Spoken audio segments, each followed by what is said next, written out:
For modern audiences, Tinker Bell is one of the most recognizable symbols of childhood wonder. She sparkles, flies, grants wishes, and serves as a cheerful ambassador for fairy tales. Yet the character's origins lie within a much older tradition, one that viewed fairies not as adorable companions, but as dangerous, unpredictable entities lurking just beyond the edge of human perception. To understand the true roots of Tinker Bell, one must step away from modern fantasy and enter the shadowy landscape of Victorian folklore, where fairies were feared almost as much as they were revered. In that world, the creatures that inspired Tinker Bell were not guardians of innocence. They were kidnappers, tricksters, predators, and living reminders that nature itself could not be trusted. The Victorian era is often remembered for its fascination with fairy paintings, enchanted gardens, and whimsical literature.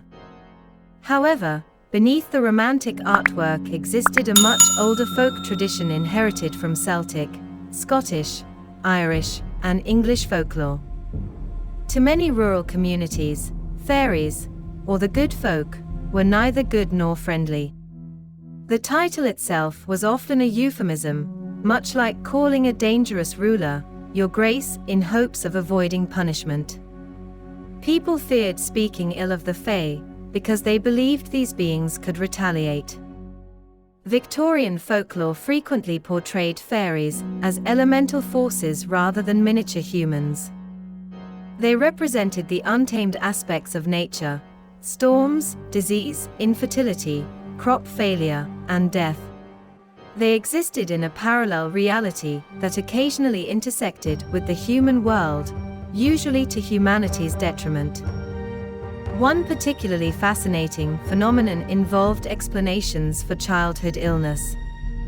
Throughout Britain and Ireland, stories persisted that sickly children had been affected by fairy interference. Modern historians typically refer to these traditions through changeling folklore, beliefs that fairies had stolen a healthy child and left behind a supernatural substitute. Parents struggling to explain sudden illnesses, developmental disorders, or mysterious ailments often turned to such beliefs. To them, the unseen world was not fantasy. It was a genuine threat. Viewed through this lens, Tinker Bell's jealousy, impulsiveness, and unpredictable behavior suddenly feel less like cartoon quirks and more like echoes of older folklore.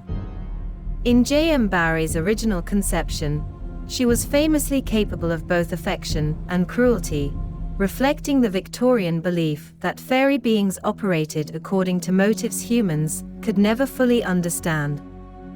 Her temperament was not unusual by folkloric standards.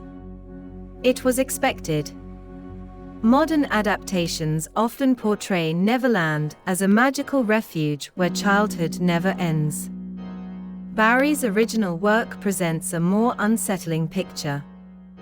Death hangs over Neverland far more often than many readers remember.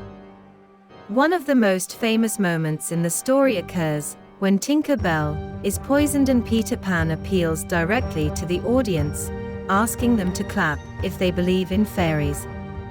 Today, the scene is often remembered as charming audience participation.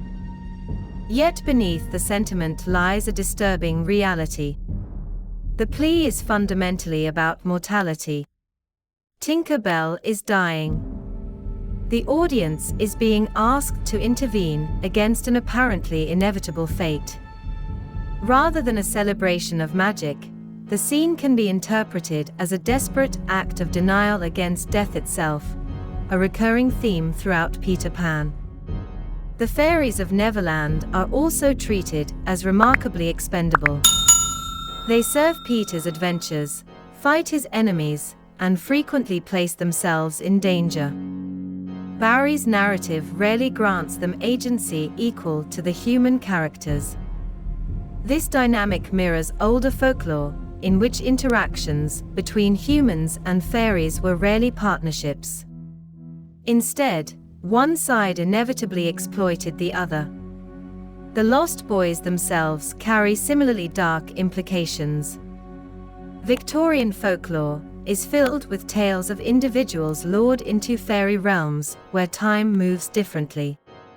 Some return aged beyond recognition. Others never return at all. Barry's lost children can be read as descendants of these legends. Not every child survives crossing the boundary between worlds. Some vanish permanently into the unknown. Neverland may appear magical, but it remains fundamentally disconnected from ordinary human life. Like the fairy realms of old folklore, it demands a price.